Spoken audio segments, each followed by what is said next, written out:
From the midst of everything, heaven and earth, humans have fully developed eyes, ears, noses, tongues, bodies, and consciousness. Darkness is unveiled by a pure soul, free from demonic forces. The gods of creation have all come to life and taken on human form. For the first time in 60 years, a ceremony to crown a new ruling princess is set to take place in a mythological land where humans and gods dwell. Princess Kikuri, the current ruler, makes a request for 12 Shinso, asking them to dedicate their entire strength to defending the new princess. Meanwhile, in modern Japan, Arata Hainohara begins a new life in high school.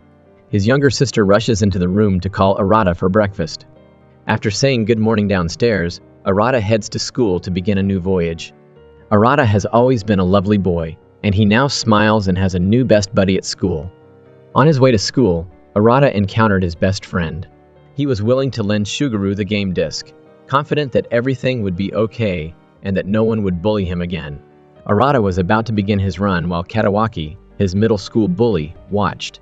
After some tiredness, he crossed the finish line in 11 seconds and 58 milliseconds. With such an impressive performance, the friend next to him inquired about Arata's plan to compete in the tournament, but he politely declined. Katawaki became enraged after witnessing such a scene. That's why he blocked Arata at the stairs. Katawaki got furious and stated that he would never acknowledge Arata, leaving him sorrowful once more. However, tensions come to a head when Arata hears his best friend Shuguru discussing how he has never considered Arata a friend. At the same time, in another planet called Awamakuni, an adolescent named Arata attempts to flee his grandmother's pursuit, but eventually gets caught by her Amatsuriki. He is asked to turn into a woman, taking the name of the Haim clan's daughter, and undergo a ceremony every 30 years in order to become the country's princess. Because only a girl from the Haim clan can be enthroned? Because this family is all boys, Arata is obliged to cosplay as the cute girl, even if it is only a temporary solution. How can Arata accept this? He consistently denies this request. Kotoha, a girl from the Nim clan, says that she can transform Arata into a truly lovely girl. Only the daughter of the Haim clan, who possesses a Matsuriki, can reign Amawakuni. Arata is a man who cannot possess a Matsuriki. If discovered, he is certain to disappear. Finally, considering the clan's safety, he can only agree, for it has been declared that if the Haim clan does not have a daughter, the clan would be exterminated. On the road to the shrine, Arata, disguised as a woman, feels terrible. On the contrary, Kotoha finds him extremely cute, and his appearance as a real female makes Arata want to scream. To be certain, he affirms his temporary plan of delaying for time while seeking for the real daughter of the Haim clan. The girl next to him cheerfully assures him that the ceremony will only last 3 days. He only needs to try until then. But it's not so simple. How would he fraud the princess with the 12 Shinsos in 3 days? The discomfort makes Arata want to get out of this world. Kotoha, noticing him disappointed, gave him the Michihi no Tama that she was wearing around her neck, a charm she had acquired from Princess Kikuri when serving in the capital. This also inspired Arata to decide to fool everyone at the Holy Temple. The green flame was lit in the square, announcing the first ceremonial in 30 years, the birth of a new princess.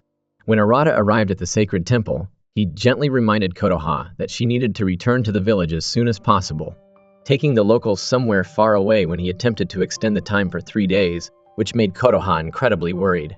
At the Holy Temple, Arata met the reigning princess, Kikuri. He was surprised when he saw Princess Kikuri, who looked completely distinct from his imagination. He assumed she was very old, but she appeared incredibly young and lovely, the perfect lowly image, and she had ruled for 60 years.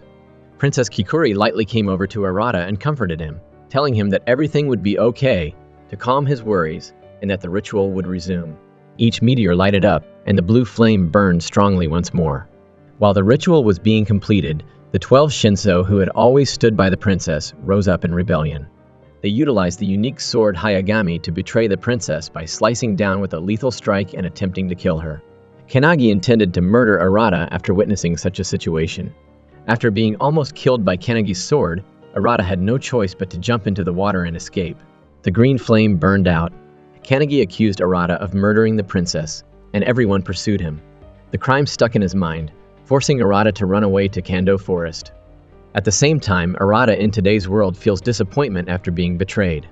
He strolled mindlessly down the little lane, telling himself that he would never trust anyone again.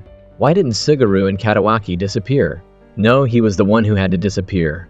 Hearing his name called out, he wandered off and mistakenly changed places with Amagakuni's Arata. When he appeared in Kando Forest, he was absolutely confused. He had no idea why he was here. When Arata saw the huge tower in front of him, he believed he was dreaming. Arata became aware of Kanagi's presence when the arrow passed past his face. Kanagi planned to kill Arata since he looked like Amagakuni's Arata, which caused Arata to worry. Toddled into the Kando Forest, a swarm of arrows chasing him. To avoid Kanagi's pursuit, Arata disappeared far into the forest due to an invisible power. Kotoha's figure appeared out of the bushes, frightening him and immediately drawing his hand away since Kanagi had discovered it. What exactly is going on? That was all Arata could think of right now. Kanagi secretly wondered how Arata was able to escape the Kando jungle. At that moment, Akachi, one of the 12 Shinsos, rose from the ground and informed Kanagi that he had failed. He could have defeated Arata with, but Kanagi did not do it. Kanagi felt silly because a mouse didn't need him to use the Great Kamui. He would have caught that brat who didn't realize his own might. Change the scene now. Kotoha safely returned Arata to Mrs. Makari's home, Arata's grandma in this world. At Mrs. Makari's home, the old grandmother immediately inquired about what had happened this morning, indicating that the ritual was going on. Kotoha instantly stated that the princess had been murdered. Everyone assumed that Arata was in charge, but Arata was currently suffering from memory loss, which is why he was acting this way. When Arata heard this, he quickly denied it, claiming that he was Hainohara Arata, not the Arata in question. However, no one believed him. Kotoha even claimed that Arata had been eaten by the Kando Forest. After a few minutes of silence, Arata and Mrs. Makari sat in a basement and spoke clearly to one another. Mrs. Makari exclaimed, and it turned out that the young man in front of her had come to Amagakuni from a country called Japan. In her eyes, he was no different than her grandson Arata. There is a tale about Kando Forest that states that whoever is eaten by the forest returns completely changed, possibly changing their position on another planet. If this is true, what should Arata do now? The elderly woman carefully explained that he could not return and could only be like Arata in this world. Hearing this, Arata Hainohara became anxious, fearing that his life had been chopped short again, and that he was being pursued because he resembled the criminal they were seeking for. The grandma instantly spoke up to protect her grandson. Arata would never do such things. What awful fate that Arata was bullied by everyone at school and then taken to a place like this. While he was still thinking, Kotoha screamed, and Kanagi chased and caught her. Hiding in the basement, Arata attempted to convince himself that it had nothing to do with him. He was not the Arata of this world. Despite the threat of being killed, Kotoha feels that Arata isn't a murderer. This reminded Arata of his high school days, when no matter how much he trusted others, he would be betrayed, just like Shigeru had. But when the tip of the blade touched on Kotoha's neck, Arata showed up. He was not the Arata that everyone had described, and he had no idea what was going on. He also declared that he would no once more trust anyone. He felt like dying, but standing there and watching others get killed was much worse. Kanagi quickly gave the order to kill when he saw Arata. As the sword was about to hit, Arata seized the sword next to him and stopped the blow. It was an ancient Hayagami, and only the chosen one could control its power. In anger, Arata felt an invisible power coming from the sword, which Makari also recognized. Kanagi held one of the 12 Shinsos in his hand, as well as an Ayagami blade, and moved towards Arata, yelling out the sword's name, Homura. Mrs. Az. Makari quickly called Arata to show up, recognizing the importance of the situation. Following Arata's statements, a beam of light appeared and surrounded him. That light was Kamui, and it devoured not only Kanagi's Homura, but also other things. Kanagi promptly regained Homura, after realizing the significance of the situation. It was unbelievable that Arata was a So, standing in front of such enormous power. The team's house was like a mound of cookies drowned in a glass of milk, about to fall. At the same time, in Japan, mother and younger sister were both looking for Arata. When they were drawn to the conversation of the people around them, there was an attractive, muscular, naked man sitting in the middle of the street. Hearing this, Arata's mother hurried up to see what was going on. That was Arata from Amagakumi, and seeing his kid sitting and exposing his body on the street, his mother became concerned. After the house collapsed in Amagakumi, Arata, Kotoha, and Mrs. Makari escaped to a cave to avoid Kanagi's attention. Mrs. Az. Makari only then explained the origins of the sword that Arata had just used. It was the Goshintai that had been passed down through many generations of their family. It was known as Haragami, and all Kamui gods in Amagakami appeared in the form of swords. Kanagi possessed the same sword. His sword was the fire god Arata's, and the light that Arata made to resist it was Kamui, a powerful heavenly force. Arata was chosen to be a So, gifted with divine strength. Arata listened patiently to everything, looking at Kotoha, who was enthusiastically offering him food in the hopes that he would rediscover his lost memories in the Kando forest. She stared at him in the same way she looked at Arata. When Arata went outdoors to catch some fresh air, he saw that the world had 3 moons. This was not Japan, but he was the Hayagami's chosen representative from another realm. The world was as complex as a role-playing game. Scene change. Kanagi was sitting in front of the fire like an old monk, waiting for visitors, when Akachi arrived to inform her that the plan had changed. They had to capture Arata and bring him before the people to remind them of the 12 Shinso's strength. For some reason, the Shinsos couldn't stop showing off their strength.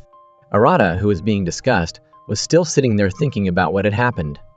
Kotoha arrived by his side, bringing him food and comforting him. She had always believed he resembled Arata. Helpless Arata didn't know what to say. His shoulders felt heavy. Kotoha hugged the boy, promising to always be by his side and believe in him. Mrs. Az. Makari was still thinking about the sword Arata used, Hayagami, powerful enough to stop Kamui from one of the 12 Shinso.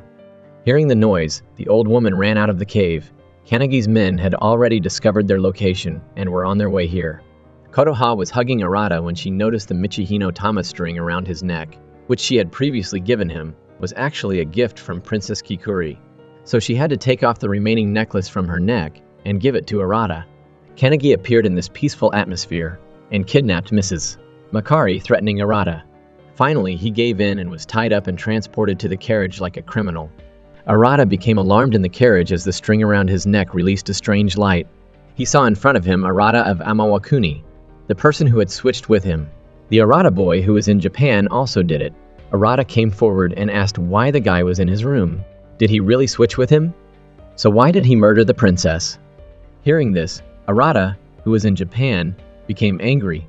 He did not kill the princess. Kanagi did, and the other 12 Shinsos just stood by and observed from the beginning to the end. They were all accomplices. The princess trusted the 12 Shinsos, yet they had the audacity to betray her, causing her sadness and sorrow. He'd never forgive them. Arata was mute, wondering whether he could trust the words of the boy in front of him. He was afraid of trusting someone and then being betrayed. Arata, who was in Japan, laughed. He did not say, "Trust me," because everyone who said it was a liar, but it was a little aggravating that they were both named Arata. Finally, he determined that Arata, who was in Amagakumi, would be called Hainohara, while he would be Arata. After agreeing, Arata inquired about Kotoha and Makari's situation. Seeing that they were fine, he felt comforted. He wasn't sure what to do, but he would attempt to find a way to get things back to normal. Hainohara also remembered and stated that he had been chosen as a So, as well as the Hayagami's awakening. It was probably a coincidence. Suddenly, Michihino Tama's power faded, and the circle between the two narrowed. Arata Hainohara heard his mother says from afar. He said that he was here and hadn't seen his mother for a long time. However, things didn't go as planned. Michihino Tama's power was entirely disappeared. All around him was darkness, and he could only collapse and sob. The following morning, on the judgment platform, the trial for the crime of killing the princess officially began with the 12 Shinso guards deliberating alongside the princess and many others. Kanagi from above clearly criticized Arata's crime, even showing an image of Princess Kikuri fighting for her life every second. She utilized a Matsuruki at the last moment to save her life. From there, thousands of accusations and curses erupted, with everyone screaming for Arata to die to save his life. No one questioned the reliability of the situation, or the betrayal of the 12 Shinso. They were all accusing the boy. It's the same in any world, trusting someone just to have them betray you. Arata's trust had been fully destroyed, and he was angry. Kanagi was the true killer of the princess. What 12 Shinso? He would never forgive cowards like him. They were all a bunch of bastards. Did they ever consider the princess's feelings? Did they realize how much pain she went through when she was deceived by someone she trusted? They had no right to use the power of God. They were all traitors. Regardless of how much Arata screamed, no one believed him. Finally, they came to a decision. Arata of the Heim clan would be exiled to Gatoya, which is known as Torment on Earth. On the ship carrying him to Gatoya, Arata noticed a guard open the guard door, bringing Kotoha here. It turned out that she sneaked in when no one was paying attention, only then discovered and took here. Arata was concerned about Kotoha's self-destruction, but she seemed comfortable. At the same time, Kotoha took Arata's bag out and the Hayagami she had hidden. Mrs. Az. Makari was asking her to bring the so, as Hayagami were useless without it. Holding the Hayagami, Arata enthusiastically summoned the divine power Kamui, but despite many attempts, it did not come. A call broke out, and someone was calling Arata. The Michihinotama around her neck suddenly shone, and Arata and Kotoha got stuck in a foreign space. A blue light appeared in front of them. Princess Kikuri had transported them here. With each call, Princess Kikuri asked that Arata's new Shinso listen to her requests. His statements in the center of the courtroom affected the princess greatly.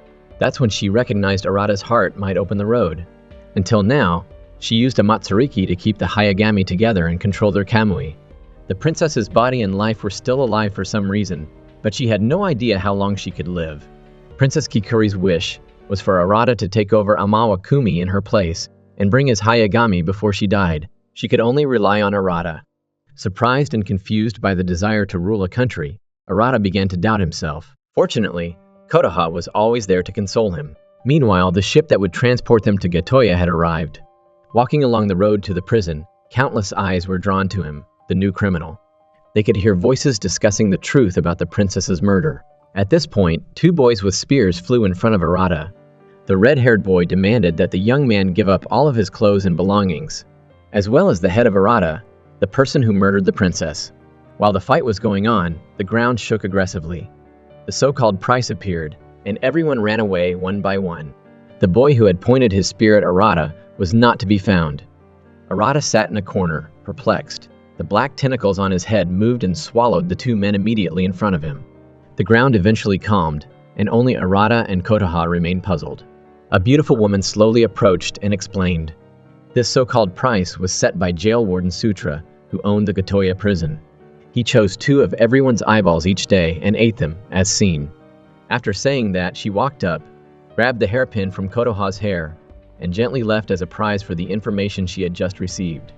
Scene change. Now Kanagi is in the library searching for knowledge about the Kamui divine power of the Hayagami that Arata used. There is not a single piece of information on it. Akachi, standing behind, is similarly surprised by Kanagi's actions, asking why he did not kill Arata, but instead led him to Gatoya. It is unknown when Kanagi would discover the distinctive things of that Hayagami. After a moment of apprehensive stress, Kotoha took Arata for a bath. It appears that the water pipe here is connected to an underground water source. When Arata was fighting with the red-haired boy in the Gatoya lobby, he accidentally damaged his hand. Kotoha quickly grasped his hand and began healing him with the power granted by the female and Nim tribe. This power not only heals the outside but also the inside. It makes Arata feel warm, as if he were still with his mother. The feeling Kotoha brought Arata made him feel ashamed because he had always only thought about himself. He wanted to thank her for what had occurred, but before he could finish his statement, the ground beneath Kotoha collapsed, and she fell directly in front of him. Arata rushed off to find Kotoha, but when he asked the locals, no one responded. He was in a hurry and came across a bunch of people who wanted to take his head to get out, which was quite annoying. He had no alternative but to escape. After a while, he hid in a chamber to shake them off, and it was there that Arata ran into an old acquaintance. It was the girl who had provided information about the Tsutsugami jail warden, and after a particular questioning, he discovered that her name was Onmi. Perhaps she was touched by Arata's emotions for Kotoha. Anan, sympathizing with his fear of losing someone close to her, confessed that the red-haired adolescent had attacked Arata. Kanate had taken Kotoha away, and she was perhaps in danger. The fact was that the 2 red and white brothers, Jinshi and Kanade, were still loving and accepting Kotoha, and seeing the lovely girl in love made Kanate fall in love as well. They were the ones who saved her, witnessing her gorgeous sister. Jinshi promptly found a reason to leave, providing room for Kanate and Kotoha. The red-haired Kanate had no life experience, and being alone with Kotoha confused him so much that he had to leave her in the room to find Ginshi so he wouldn't be embarrassed. While slowly walking down the hallway, the boy noticed his younger brother Ginshi laying on the ground, and Arata was standing right there, which angered the child because he thought he had hurt Ginshi. The spear was aimed at him, and with no other choice, Arata drew out the Hayagami from his flesh to fight back, all while asking Kanate about Kotoha's status. The one who had saved him many times since his arrival in this world had also provided him with comfort and encouragement. She helped and believed him so much. Now it was his turn to protect her safety. At this point, the injured Jinchi stepped up and claimed that everything was a misunderstanding. As if to prove his point, a man from the opposite street came out, aiming to kill the boy. Fortunately, Arata immediately kicked him down. This was a man with Sanjanji's blue beard, one of the ones attempting to steal the ring around Jinchi's neck. When the boy was in danger, Arata jumped in to save him. But owing to their recklessness, they took the ring. Hearing this, Kanade quickly passed Jinchi over to Arata and headed off to find the robbers alone. Kotoha utilized her abilities to heal the boy. When he was a child, the boy started telling stories. Jinchi was kidnapped by a gang of robbers and met Kanade, but the bandits ran into problems. Not knowing why they were accused and taken here, Kanade had always been Jinchi's big brother, protecting him from behind, and they promised to get out of this awful place. Jinchi wore the ring around his neck that his mother gave him before they separated. The wound had healed, and Arata and Kotoha were finally together. Yet, he was uncertain whether he could keep the responsibility of the princess that she had given them. However, he determined that in order to avoid disappointing those who loved him, they needed to leave Gitoya. Finally, Kanate reappeared, taking back the ring. After cleaning up the conflict between Arata and Kanate, this red-haired lad became eager again and wanted to take Arata's head, so he had to leave with Jinchi. But before he could finish fighting, the time to pay the price had arrived. It appeared to be a normal day, but today the tentacle suddenly stabbed straight into Kanade, leaving no one to stop it in time, and the little boy was eaten by the jail guard Tsutsuga. Jinchi screamed in pain, and the second time to kill began. It headed directly for Arata, but Jinchi was consumed. Arata was terrified after watching similar incidents repeatedly. He did nothing. He was the one who got eaten, but Jinchi rescued him. They might still be alive, and Arata was determined to save them. Arata and Kotoha set out to find Jinchi and Kanade by following the water lines that might lead to them. If this is the case, he will certainly be faced with Tsutsuga. Even though it was extremely dangerous, if they wanted to get out of here, they'd encounter him. Even though it was extremely dangerous, if they wanted to get out of here, they'd have to confront him. When Kanade opened his eyes, he saw Jinchi, who was bound by numerous tentacles, just like him. The two of them tried everything they could to get away, but Tsutsuga's force was too strong. Tsutsuga's voice burst out, and he commanded that the two brothers battle and kill each other, with the winner being released from Gotoya and the losers dying here. On their way to Tsutsuga, Arata and Kotoha met Onmei again. She enthusiastically called them to her residence, but Arata was still seeking for Jinchi's gang. When Onmei heard they were approaching Tsutsuga's place, she warned them that if they came there, they would die. If they did not come, they would most likely die. Nevertheless, even if they lived in fear and seclusion, they would still be alive. Even after hearing that, Arata decided to go and save them. Kanate, overcome by the suffering imposed on by the jailer Tsutsuga, decided to pick up his spear and boost in front of Jinchi. Despite Jinchi's crying and shouting, Kanade coldly told the boy to stand up and fight. Only the winner would be able to leave here. When Arata discovered them, the two boys were already fighting, with Kanate beating Jinchi and demanding he fight back. When Arata saw the scene of brotherly destruction caused by Tsutsuga, he jumped down, demanding that the bastard tell them to stop, but all he got was a torrent of tentacles heading straight for him. The two brothers were fighting right in front of his eyes. He derided Jinchi and Kanate's feelings, assuming that everyone was the same and simply cared about themselves. This reminded Arata of his high school friends who had deceived him. Could it be the same for Jinchi and Kanate? Kanate had already launched a final move to bring Jinchi down. Jinchi also sprang up and dealt a fatal blow on Kanate, leaving people shocked. Kanate remembered the first time he met Jinchi, how the boy used to hide in a corner and sob, and how they sat on the rock listening to Jinchi tell stories. The ring around his neck belonged to the boy's mother. Kanate patted the boy's head, who was crying because he missed his mother, and told him to keep it safe. One day he would give it to Jinchi's mother. Kanate smiled. Good, if he beat him, Jinchi could leave here. He did it on purpose. Jinchi stared blankly at his big brother lying in front of him. Before he regained his composure, many tentacles had already attached him up. Tsutsuga turned around, intending to blame Jinchi. Arata couldn't take it anymore and drew out his Hayagami to fight him. The two sides fought vigorously. Tsutsuga's tentacles reached every cellar, and everyone came to see what was happening. Outside Gotoya, the ship carrying Kanagi was slowly approaching the port. Arata couldn't call Kamui, and he wasn't Tsutsuga's opponent, but he wasn't about giving up. Konoha and Princess Kikuri had always believed in him, and he wanted to live up to their expectations. Arata asked Hayagami to give him power. Finally, that light appeared, carrying the power of a god. It blew away Tsutsuga's tentacles. Finally, he delivered the final strike to defeat him. The dust dispersed, and his figure appeared, an elderly man stabbed by the dark Hayagami. Arata approached the sword gradually, reaching out to touch it. Following that, he recounted Tsutsuga's previous memories. He was assessing a friend, but he was certain that his friend would change and be able to leave.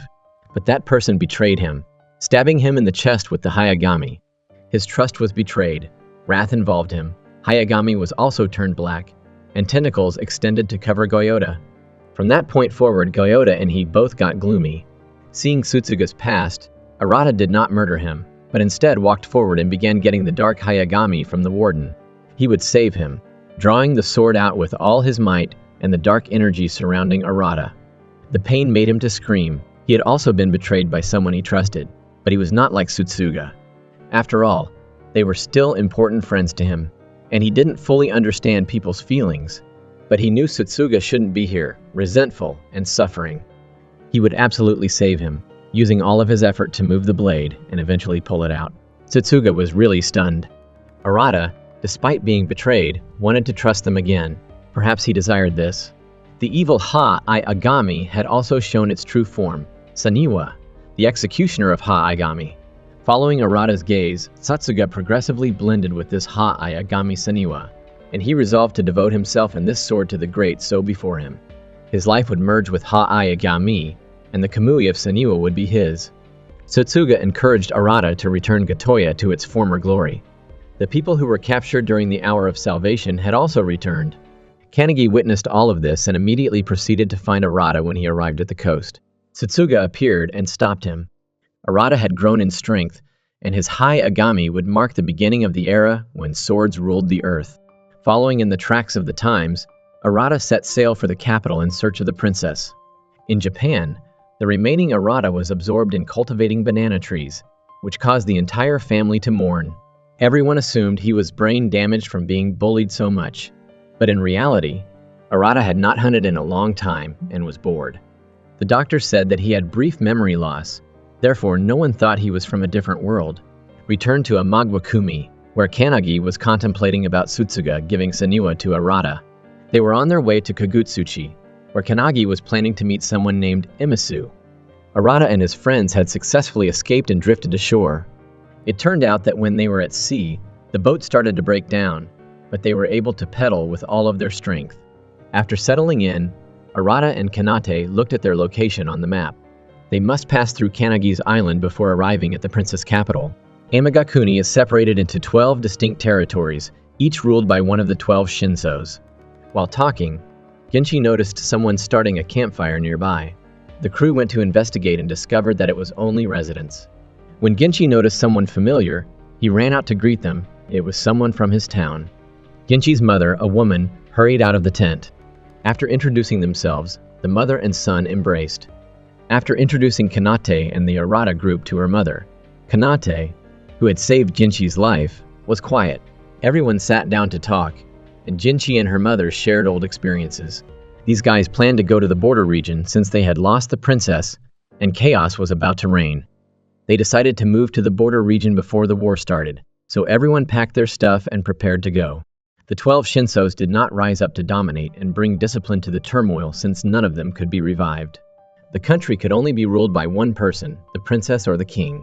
The throne had been chosen for the strongest, so in the past, the 12 Shinsos fought for this throne, but the princess took it and took control of Kamui. At this point, Genshi invited Kanate to come with him. The villagers were ready, but Kanate remained silent. Behind this waterfall was the border road, which was only open once a month. Kanate's expression darkened even more, and Genshi happily moved over and took his hand. They would continue together. But eventually, Kanate let go. Genshi was astonished, unable to understand why his older brother refused to go with him. After 2 minutes of silence, Kanate smiled and said his goodbyes to Genshi. Kanate couldn't travel since his own robbers had attacked Genshi's village and separated him from his mother. He didn't want to avoid himself any longer. Understanding Kanate's actions, Arata decided to join him on the journey to the princess's palace. After a lengthy trek, Arata was exhausted from fatigue, so they decided to rest for a time. When Kotoha saw Arata was tired, he offered Than a Muru to help him recover. They had just had a meal when they saw a Muru moving close to them. Kotoha and Kanade paid little attention because Muru were beneficial animals who would not harm others. However, for some reason, this Muru got angry and attacked them, causing them to get away for their lives. After running for a while, they noticed a girl carrying a Muru egg standing close to them. No surprise, the Muru were enraged and pursued them. Before they could think much, the beast came back, and Arata, Kotoha, and the girl fled, leaving Kanate to be chased by the Muru. After departing the Muru, Arata asked the girl why she stole its egg. It turned out that the Muru egg could nourish her, and her wife was expecting, so she wanted to return it to her. However, it was too late. The Muru egg began to crack, and the baby Muru was born. At this point, the man on horseback waited for Kanate to approach. He was Hani's master. Arata breathed a sigh of relief and fainted down in front of everyone after realizing Kanate was fine. When he awoke, he found himself in a strange room with Kanate beside. The boy explained that this was Ohika's, the horseman, house. His wife additionally came by and offered Arata some clothing to change into. The girl brought Arata's phone from Japan along with his clothes. Arata became silent when he saw a message from his betrayer, Suguru. Kanade then realized she hadn't told Arata something. Ohika was Kanagi's jokuso, which meant a so that served Kanagi. Ohika suddenly appeared from behind the curtain. I smiled and admitted that I was aware Arata was also a so. He took Kanate's damaged spear and used Kamui from his Hayagami to fix it. That's true, Kanari was a Kamui with forge-like powers. Kanagi is particularly interested in Kanari, who creates weapons and armor. At the same time, Kotoha and a girl named Hani are excitedly selecting eggs. Hani likes Kotoha's clothing. Her master prefers dresses like that. The girl seems to like Ohika and is a little shy. Kotoha laughs and explains that they can change outfits. Kanagi tells himself this while standing in front of a weird rock on an island. He does not want Emisu to remain imprisoned. He will undoubtedly gain the throne for that person. Urgent news has arrived, and he must quickly get to Kijisu's residence. Kanagi arrives to find a sea of blood, indicating that people have been killed. There are still people alive, and he uses his final breath to tell that he saw Akachi kill them. Kanagi is shocked to hear this name. In fact, this is what Ohika had predicted. Walking along the country road with Arata and Kanade, he slowly opened his heart. This was a clash of souls for the throne. Ohika didn't want to intervene. He only wanted to live among the people, love his family, and pass away peacefully, but a so wouldn't ever think that. There was still a possibility of taking the throne without killing, if all Sos bowed to that person and harmonized with the Hayagami, like Sutsuga did for Arata. While discussing it, Ohika was alerted that a visitor had arrived. On the way, Ohika saw Hani, who was dressed in Kotoha's clothes. When Ohika looked at her, Hani quickly felt shy. After hesitating to change clothing, he stopped her and commended her. He didn't think Hani had grown up so much in the 5 years since Kanagi brought her here.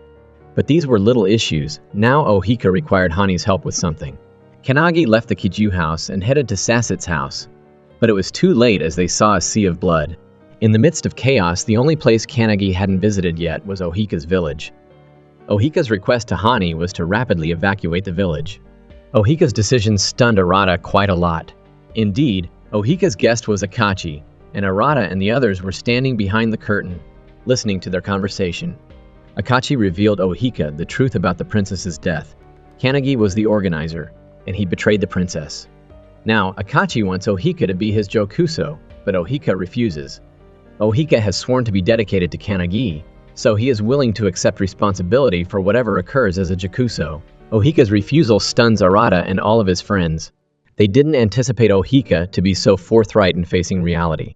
Knowing that he cannot be swayed by words, Akachi seizes his pregnant wife, Fujo. Akachi keeps requesting Ohika to be his jokuso. Ohika asks why he needs him if he wants to become king. Akachi responds that he only blames him for being Kendagi's jokuso, as both he and Achika had absorbed 6 other Hayagami. He gives Ohika 2 options, surrender now or watch Fujo, and the child and her son die before surrendering. Faced with the possibility of losing 2 lives, Ohika backs down and accepts the agreement, asking that his family not be harmed. After receiving Akachi's approval, Ohika placed the blade in his hand and murmured a prayer before merging with it. He immediately flew towards Akachi's spear, transforming into a fresh source of power. Ohika agreed to exchange his life to save his mother and son, but he forgot that the person he had negotiated with years before was no longer human, but a demon. The two maids heard the noise from outside, rushed in, and died instantly under the pointed spear. Blood covered the red floor. Fujo shook as she begged Akachi to allow her and her son to live. Blood colored the curtain again. Their lives had not yet been happy when it ended suddenly. Arata and the others stood behind, suffocating in front of the ambiguous scene, and Akachi did not spare them. He cut the curtain, showing each person, and Akachi continued to provoke Arata into attacking. Kanagi came at the same time and got caught by Fuzu's body. The war for the crown began officially, despite the fact that Akachi had not actually killed everyone. Kanagi unleashed a fire attack on Akachi, but he blocked it with one hand. Although the attack grew stronger, Akachi continued to block it, making Kanagi feel oppressed. Kanagi forgot to pay attention to his back and was attacked, falling to the ground. Neither side gave in. The pressure was unpredictable, and Honey had already fainted. Kanagi inquired as to why Akachi had done that. Akachi began to say how much Emisu loved Kanagi, but he followed her immediately. Akachi stabbed his spear into the ground, and 6 swords emerged from it, 1 for each life. Higasu, Haga, Yuka, Kurogi, Saset, and then Ohika. Each of them was once Kanagi's Jakuso. Now they have to give Hayagami's power to the one in power, who is disguised as a human. Akachi was pleased, believing that victory was in the hands of the strong. Kanagi's thoughts flashed with memories from the past. They had fought like that before, but not to the death like this. Still holding the same position of holding fists, there was just hatred that could not be alleviated. Akachi wanted Kanagi to feel the pain of loss and deep guilt. He had to bear the burden of morality until he died. He did not kill Kanagi right away, waiting to hear what he expected. Ani awoke, observed the battle, and thought it was too horrible. Arata believed Akachi had deceived the princess and was preparing an outsider to take over the kingdom. Arata came forward to stop Akachi, but was mistaken as being desirous in the throne. He strongly questioned the meaning of murdering for power, but Akachi criticized Arata's morality, warning that if he became a so, he would just have to subject to someone else. Having stated that, he left, defeating Kanagi. Kanagi remained seated, and Arata had no further options. Ani approached Kanagi, requesting that he return Ohika. She was indignant because Ohika had placed so much trust in him. He was now believed dead after being consumed. Kanagi no longer had Hayagami and was forced to accept his fate, with only an apology. Arata ran over again, asking Kanagi whether he truly wanted to quit up. He suspected he knew everything, and that Akachi would take the crown because Kanagi had murdered the princess with his own hands. Kanagi shook Arata's hand, said that he knew nothing, and left. Kanate pursued Arata after he left, claiming that he just wanted to be alone. On the other side, Arata, who went by the name Hainohara, was leaning against the side door, looking at a photo of himself and an old friend. He ran downstairs after catching a sneaky glance. It turned out to be Suguru Shinkai, despite the fact that he was no longer qualified to meet him, but Arata had been gone from school for a long time, so he was worried. However, Arata was not from here, and he had no idea who the guy in front of him was. Suguru assumed that Arata was drawing the line by not considering him a friend, so he reluctantly returned the book and left. In another universe, Arata Hainohara sat on the top of the mountain, dreamily thinking about the past and wondering if the princess truly wanted him as king. At this point, Kotoha and Kanate approached him, and Kotoha gently calmed him. Arata felt helpless, and the blade in his palm trembled. Kanate sympathized, stating that feeling of worry was understandable if it were him. Kanate tossed a couple rocks at Arata, frustrated by his lack of energy. He provoked Arata to attack him, but Arata remained motionless, unwilling to inflict harm on others. Kanate advised Arata to flee if he was terrified, which jolted him awake. He understood he couldn't give up since the princess had placed her trust in him. Arata needed to be tougher, to fight. Kotoha suddenly realized that the jailer Tsutsuga did not surrender to Arata because he had entrusted him, and he did not kill him. She also remembered that the mistress Makari had once mentioned that there was a legendary sword named Hayagami, which had no offensive capability and signified the origin of the worlds. Possibly Arata's Hayagami was legendary sword. When Arata lifted the blade, the Hayagami Tsukuyo shined brightly in the sky. Arata had been standing in front of the school gate in Japan, waiting for Katawaki, for a very long time. He moved swiftly to see Katawaki and inquired about Arata's condition. Hainohara inquired about whether or not the two were close friends.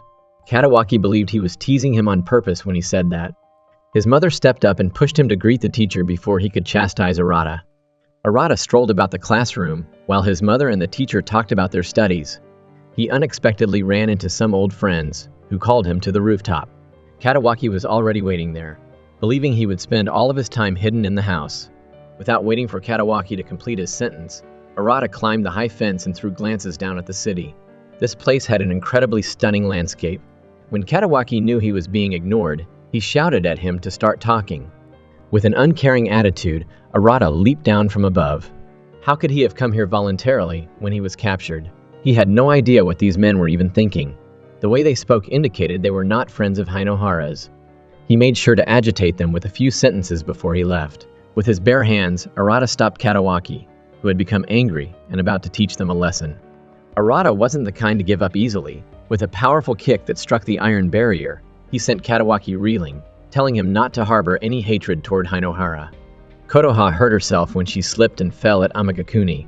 She declined Kanate's offer to carry her on her back in favor of allowing Arata to take her into an abandoned house so she could rest and restore her strength. Kotoha was an anim, but her leg had already swelled, and she was unable to heal herself. Rather, Kanate regained his energy and decided to go collect herbs. After the boys leaving, Kotoha embraced Arata and rested against him. She felt that, despite her age, she was still a little child, and there was something very distant and unfair about him. When he heard her calling out his name, Arata reached out to comfort her. He then got up and left, using patrolling as his justification. For an instant, he forgot that he was Hainohara, and not the true Arata. The person Kotoha wanted to trust was not the typical Hainohara from an unknown world. He told Arata what happened by using the necklace to make a real-world connection with him. Arata was also aware of the growing dangers, which reminded him to be vigilant. Then he inquired about Kotoha. Inside the old house, Kotoha blamed herself for wasting time and got up to leave. Hainohara asked Arata, in silence, what he thought of Kotoha. That being said, the guy was only feeling familial feelings. Even though they are unable to meet, Arata is willing to give his life to protect Kotoha, his younger sister, and now he is depending on him to look after her. Hainohara also promised to take good care of her. After seeing the herbs, Kanate hurried to gather them for a bunch while he was still on the mountain. Flames erupted up around him, emerging out of the ground. After learning that Hainohara was taken aback, Arata informed him that he had kicked Katawaki at school today. Instead, Arata believed that he was his friend. The space gate gradually closed, while Arata was unaware of what happened. Arata was moving like a lost soul, taking his time and thinking about Katawaki, when all of a sudden Kanagi approached him from behind, grabbed his neck, and demanded that he hand over the Hayagami. This area had a hidden fire spirit beneath the earth. Though it wasn't as powerful as before, Kanagi simply used the flames to beat humans. Fortunately, Arata made a timely counterattack, drew his sword, and created a shield to stop the flames. The intention of Kanagi was to conquer Akachi to get back Homura. Arata shook slightly but did not show fear as he raised his blade to confront Kanagi. He realized that he lacked the bravery to harm other people. With his bare hands, Arata stopped Katawaki. Kotoha tried to stop him as he raced, but the flames of Kanagi covered her. Kanagi suddenly turned toward Kotoha, as though he could see Emisu in his eyes. Arata hurried over to her, spoke a few words, jumped over the firewall, and gave Kotoha a hug. When Kanagi could take no more, he jumped in to save Arata and Kotoha. Akachi thought back to the times he spent training martial arts with Kanagi in the days before the storm, with Emisu supporting him. That moment, he was in an inexplicable mood. Had he not died that day and lost his territory, he would have given Kanagi and Emisu the opportunity to escape the day the region caught fire, going up against a crowd by himself to defend his most beloved sibling. Kotoha attempted, but her power was insufficient to heal Kanagi's wound on her left shoulder. He was burned, even though he was a So of the fire god. Kanate surmised that the burn may have occurred prior to Kanagi turning into a So. Kanagi, half awake, looked to face Kotoha and recognized her as Emisu. That day they were floating in the huge ocean on a little boat, leaning on one another as they gazed out at the grim future until they finally collapsed. With the intention of making Emisu happy, Kanagi traveled to Kagosuchi in a terminal condition. Because everyone in Kagosuchi was kind, they made the decision to begin life there. However, Kanagi became seriously ill, and despite a volcanic eruption, Emisu searched for the spirit medicine after 5 days of no improvement. The sky had turned to night when he woke up, and he realized immediately that something was wrong. Go straight up the mountain to find Emisu. When you get there, you'll see that she's encircled by flames higher than her head. On the cliff, the fire even attacked and almost killed Kanagi. The burn on his left shoulder was caused by it. Emisu stood staring at him in the burning fire that was scorching his body, her eyes still full of amazement, but it was too late when it sprang up. She ultimately passed away at Kagasuchi. Just as Kanagi was about to commit suicide after losing his love, Homura showed up. Because of his aversion to fire, he turned into a So from that point on, and has remained so till now. Homura is Emisu to him, therefore he would stop at nothing to regain it. Arata heard the story and realized what he had to do. He wanted Kanagi to travel with them to every corner of the planet. This was the start for a new chapter in their difficult journey.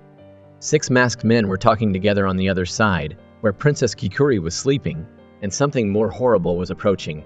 Arata was a major problem, and her Amatsuriki was already quite weak. If this persisted, she would not survive.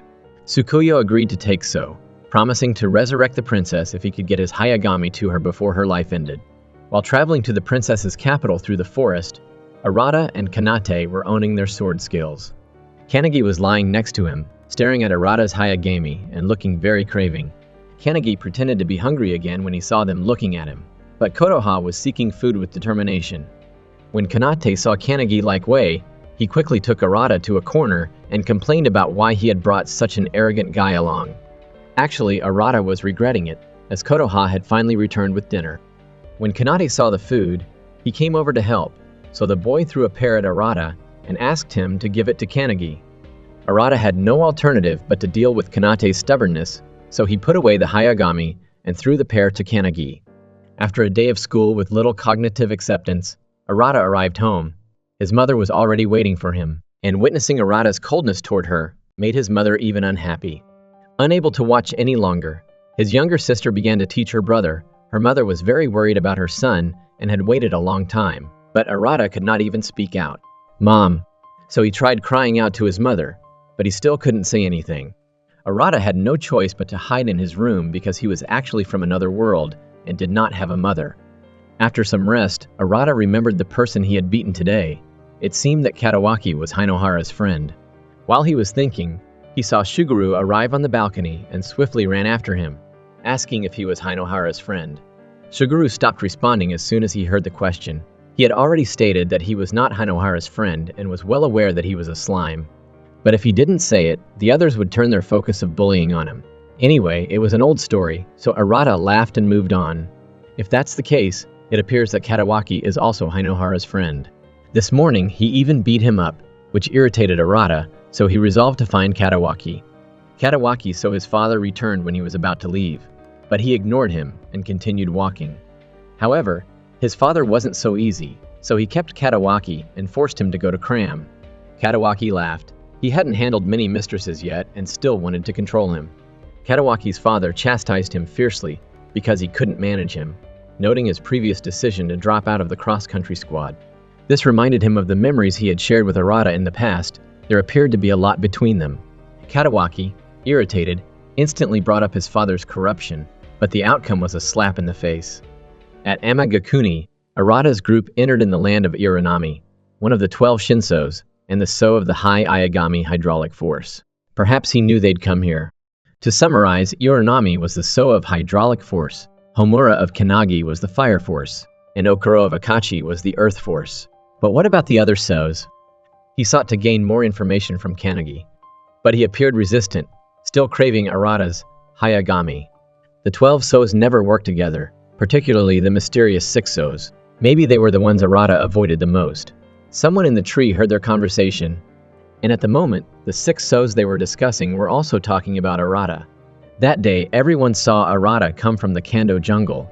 He must have come from a different world.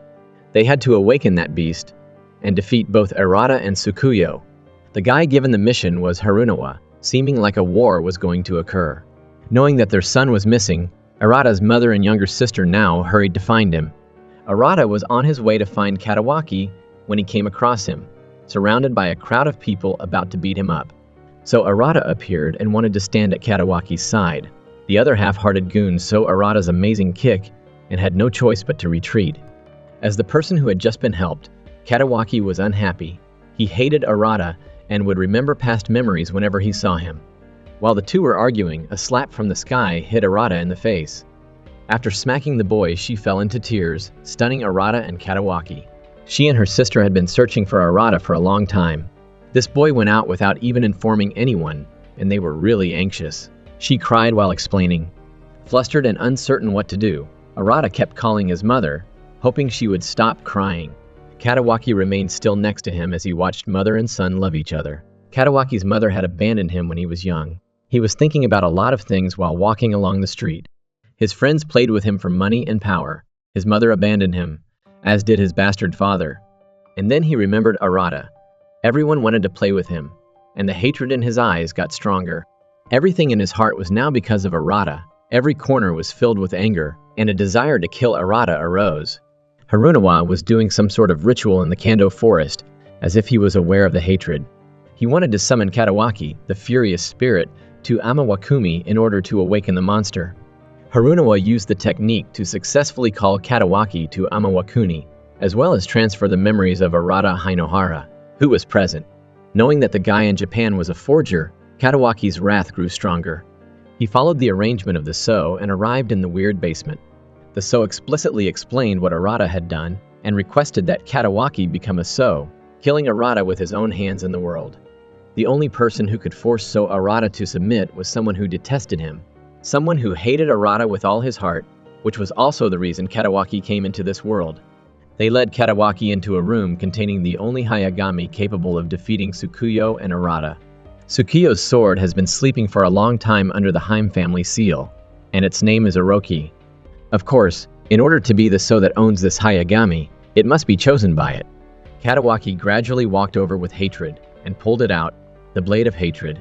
Recognizing Katawaki's determination to crush Arata, accepted him as a So. Along with the fluctuations of this evil blade, the 12 sensos felt the threat.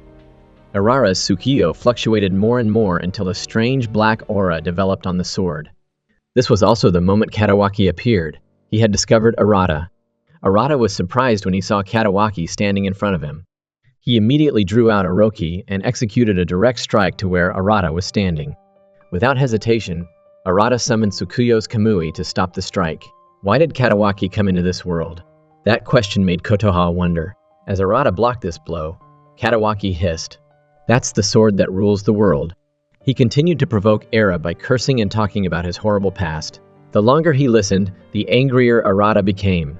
What right did he have to curse him? The two Yagami gradually became black. When Katawaki saw Arata's anger, he felt even more excited to challenge him.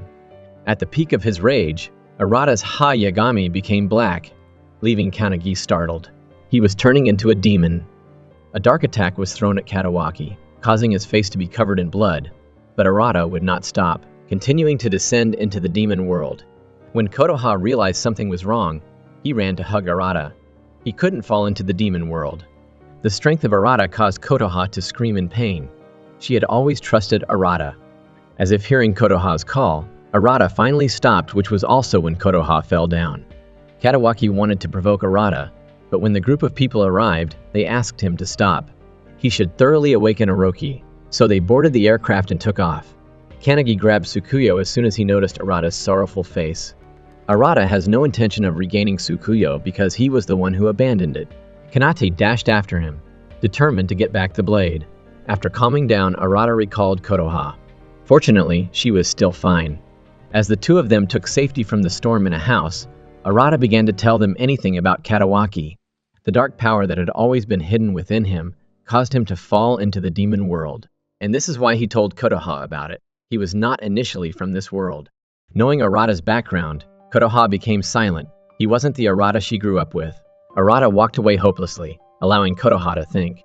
When Katawaki awoke, he discovered a girl named Miyabi next to him. She was a weird maid. Even at night, she could tell it was morning. After she left, Katawaki remembered that when Arata fell into the demon world, he seemed to be serious. Kanate was racing around looking for Kanagi in the rain, which came from Yorinami's Kamui. If he got caught at this moment, the boy would certainly perish. Fortunately, he eventually found someone. Kanagi, on the other hand, did not fight back and instead took the initiative to turn back. He walked to Arata, who was soaking in the rain and looked terrible. Now, Hayagami requested Arata to take it back, but Arata was still silent. Kannagi, enraged, grabbed him and insulted him, saying to change the world, stand up, and reclaim Hayagami. This sword of his was heavy, and it carried a great deal of obligation and responsibility. Could Arata finally rise up and carry it? Kotoha also went up and waited to look at Arata. When Kannagi awakened him the next morning, Arata was once again excited to practice swordsmanship. After some back-and-forth combat, Kannagi requested that it needed to be changed so that he could face Arata. During the battle, Kannagi revealed that the person who broke the seal was one of the 6 So's. That was Harunara. He had replaced Katawaki and went to Japan.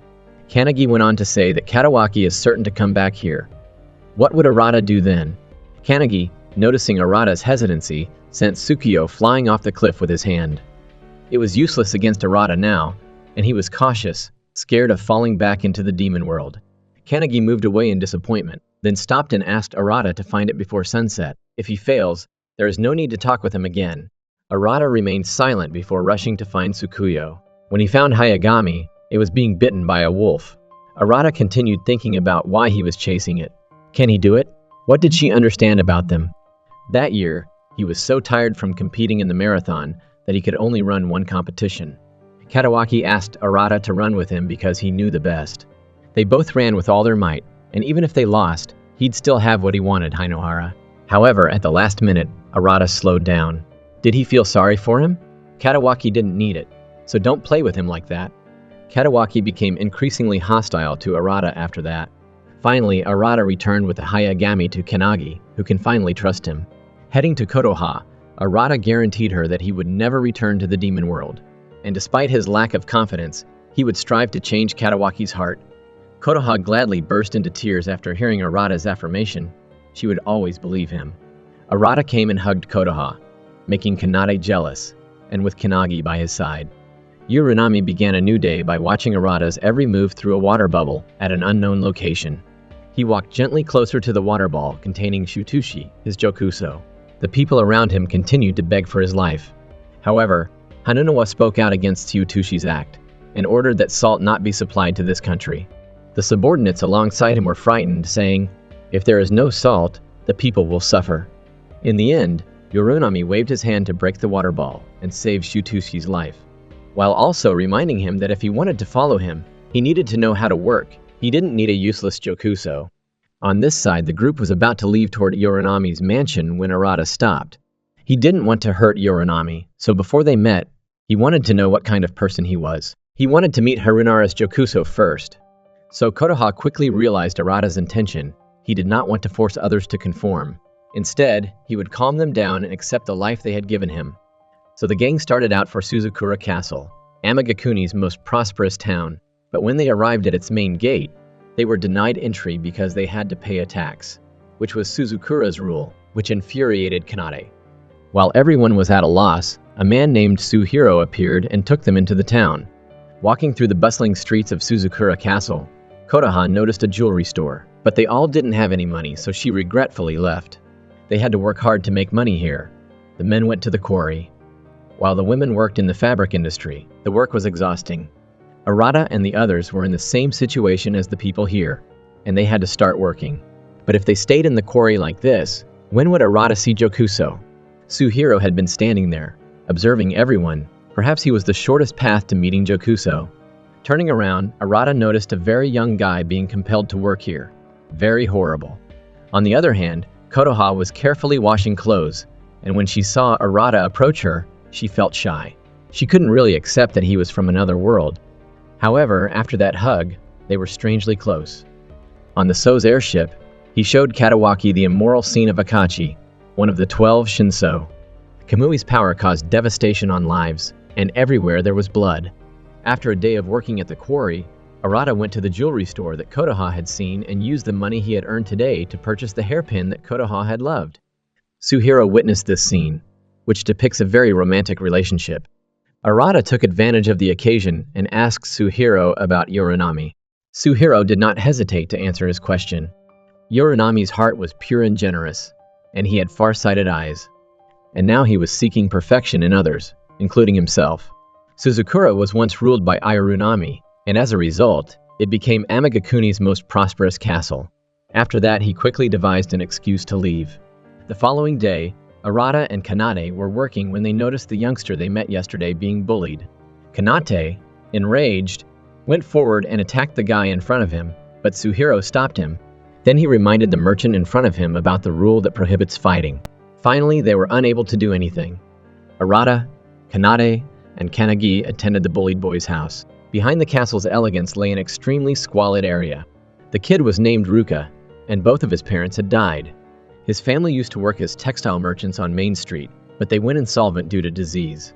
The workers they had cared for had all left, including the merchant who had just abused the boy and was also the shop's human resources manager.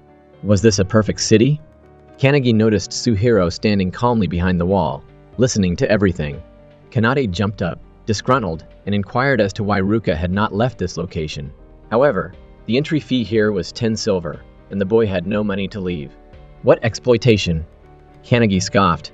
Here, you have to walk on others to get to the top, which is how Suzukura works. He then walked out, allowing the individual standing outside the door a chance to speak. Suhiro smiled sincerely as he stepped out, and he began questioning Kanagi's feelings about Arata, causing the two's friendship to deteriorate. Kanagi chuckled at such a bad hoax, then warned Arata that he would be difficult to deal with. The boy was currently in the room enjoying a bowl of soup that Kanade had cooked himself. Looking at it reminded Arata of the bowl of soup his mother had prepared for him, and he missed his mother so much. Little Ruka also said, "This bowl of soup was really delicious." Kanade laughed out loud. Ruka began crying, wishing he could leave right now. He was always alone, and everything was always horrible. Arata sympathized that every time something horrible happened, he wanted to escape. He didn't understand why it kept happening even though he had done nothing wrong. But if he tossed them all away, he wouldn't be able to understand why he was born. So he gently explained that because Ruka was born into this world, he wasn't allowed to end his life in that way. No one in this world is perfect. Suhiro was surprised and wiped away tears when he heard these words. Ruka was sure that he wanted to leave, and that Arata and Kanate, as well as Kotoha and Kanagi, would always be there to help him. The airship was still traveling towards Arata, and Katawaki's wound was completely healed when it crashed with an unknown mass, Akachi's Kamui. Katawaki rushed in front of Akachi, having witnessed the terrible slaughter scene, and offered to work with the guy in front of him. But Akachi rejected people like him, believing that those who couldn't fight alone would only impede progress. Katawaki got angry when he was ignored. All he wanted was to kill Arata and never see him again. While still screaming, the point of the blade appeared in front of him. He mocked Katawaki, claiming that he couldn't win against Arata because he had been deceived by the darkness in his own eyes. He said calmly that he would release Katawaki, then thrust his blade directly into his eyes. Arata and his company were preparing to depart the city when Suhiro came, or really Hiroko Yokoso no, one of Ironami, approached. He then drew out his Hayagami, and Arata followed suit with his Tsukiyo to battle. This fortress was not perfect. The people had no rights or justice. These remarks reminded Hiroko of the first time he met Yoronami, and how he wished for his master to return to his old self. Hiroko's Kamui was money. He had spent a long time looking for it and had decided to trust Arata. He had followed Arata for a long time under Yoronami's orders. He'd seen all types of emotions from him, and he wanted to know if Arata could be that person. He planned to remodel the castle and hoped that Arata may awaken Yoronami. Arata and his friends arrived in Yoronami, the capital. Yoronami was standing in front of the water bubble, remembering the past. When he was younger, he made a bracelet for his mother, but she dismissed it as a waste of time to learn martial arts. The Hayagami Tsukuyo is the source of all things. If you have it, you hold the throne firmly. Yoronami lowered his head in front of the water bubble, containing his mother's blouse. This time, he was certain to delight his mother. Kotoha approached while Arata was drinking water from a river near the castle. She reminded Arata that he would probably return to the old world, where his loved ones were, then quietly gathered her courage and said, "I will stay by your side and take care of you until Arata leaves." This sentence surprised Arata. Before he was able to react, Kotoha had already gone. Arata remained still while holding the hairpin in his fingers until he heard Kotoha crying. He, Kanagi, and Kanate rushed over. Kotoha was being controlled by Yoronami's Kamui. Then she was drawn into the ocean immediately in front of them. Arata dashed to the capital in front of Yoronami. The Tenjori mansion gate was open, and there was not a single guard defending it, as if they were waiting for Arata to arrive. When Arata arrived, he was amazed to see Kotoha tightly wrapped in a water bubble. Arata instantly drew his Hayagami and attacked it, but nothing happened. Yorinami appeared from the water's surface, together with Kanagi and Kanate. He laughed at Kanagi for losing his Hayagami, while the water level around Kotoha's bubble rose. Yorinami asked or forced him to surrender to him before releasing Kotoha. Yorinami was truly immoral, and he would go to any length to achieve his goal. He wanted his mother to witness the most powerful Hayagami and then submit to him. As the combat began, Arata continued to resist Yorinami's strikes when the water level in the bubble rose. Hiruko and the other Jokuso trusted Arata, and they all wanted for the old Airami's return. Yorinami was furious when he witnessed this. Akachi heard that Arata and Airami were fighting, so he knew Katawaki was on his way. At the moment, Akachi blinded Katawaki's eye, but he didn't become angry since he wanted to get stronger at any cost, even if it meant losing this eye. So Akachi carefully gouged out his own eye for Katawaki, leaving him with only one eye. Even Katawaki's maid saw anything unusual about him. This was the first time he wanted to be close to anyone, and Akachi was the first person to see through him. On this side, Arata and Airunami were still battling aggressively, and the water level in Kotoha's bubble had increased dramatically. In that moment of distraction, Yorunami attacked, leaving Arata unable to strike back. He utilized a technique known as time reversal to surround Arata in a water bubble and send him into a dream. The bubble fell gradually. At this point, Katawaki jumped in, and he was the one who defeated Arata, not allowing others to do so. Yorunami blew the water to envelop Katawaki, who was about to damage his business, and took him along with Arata.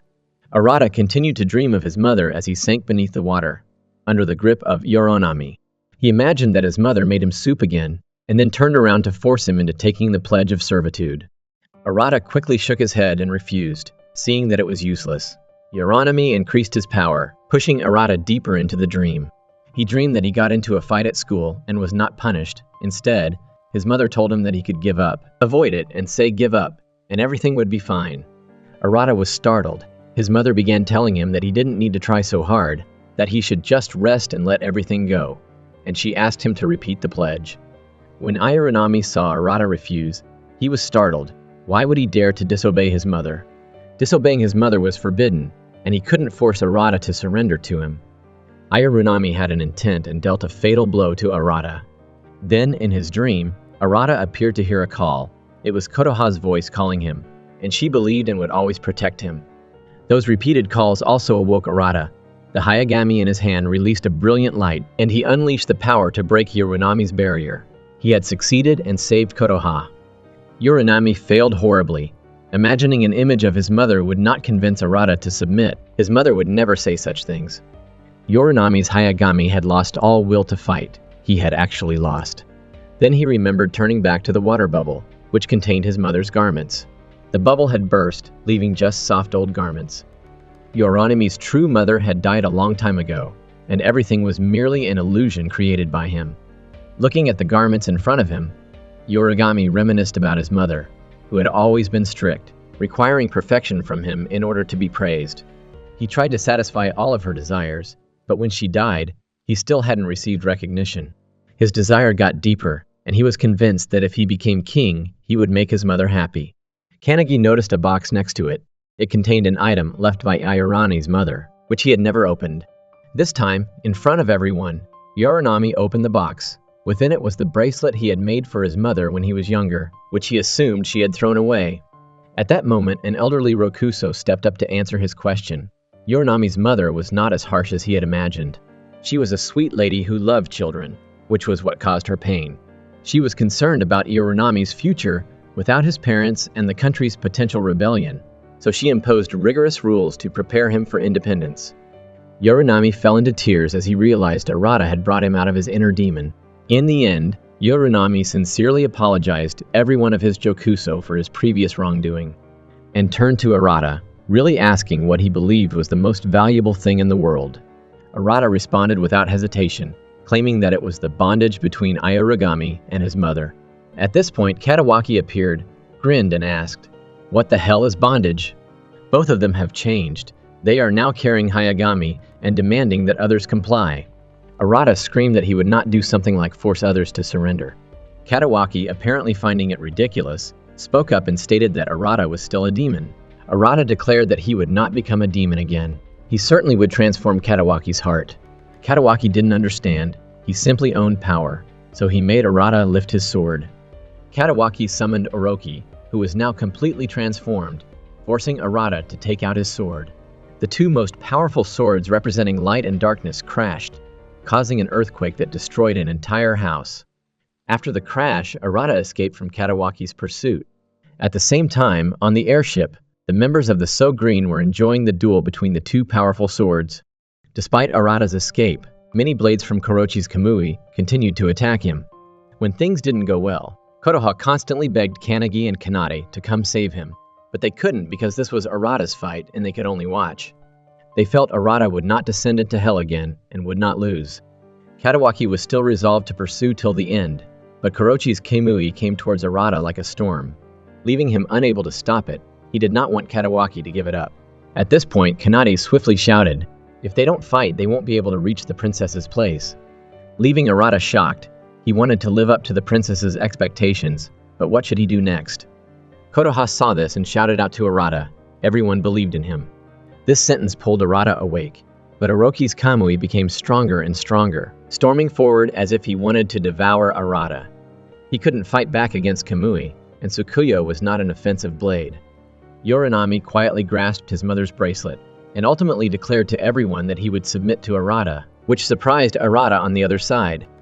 Yorinami went on to say that he would commit everything to Arata, believing that this was more honorable than becoming king, and that it would please his mother. He would protect Arata through the Hayagami Tsukuyo and fight with him. He then prepared to conduct the So-submitting ceremony. However, Arata refused. He did not want anyone to subordinate to him. Kanagi instantly spoke up to wake Arata up. Did he not want to make the world better? If so, he should accept this mission and stop avoiding it. Those that yielded without being killed or forced had entrusted their lives to him, just as Tsutsugaki had in the past. He needed to carry their lives, feelings, and wishes with him. He had not fought for himself for a long time. As Yaorinami began to declare the vow, his body disappeared and joined with Arata's Hayagami. At the moment of merger, the great power swept everything away. Standing on the rubble, Arata questioned Katawaki's determination on battling him. But Arata would never understand. Their relationship was based only on fighting. Arata really started using the power that the Hayagami that Yorigami had given him. Not only that, but also the power of the Hayagami Tsutsugaki had entrusted. The conflict was still strong, asking for Tsukuyo's force, and Arata was no longer battling just for himself. Tsuyuko's body slowly released magical light in response to Arata's words. Numerous stone slabs began to rise from beneath the sea, creating an incredible image. That was Tsukuyo's strength. Arata shouted out from above, for people who believed in him and his desire to change the world. Tsukuyo heard him. A wonderful, shining light shone around the Hayagami and Arata. That blazing light represented the new fire world. Tsukuyo had fully awoken, and Arata would never retreat again. A blow with the might of the awakened Tsukuyo blasted Katawaki, and the light engulfed him. Arata had won, and he felt as if Katawaki was racing with him right now, running with all his strength without thinking. Katawaki was always by his side. After everything passed, Arata sat on the rock by himself, observing Tsukuyo.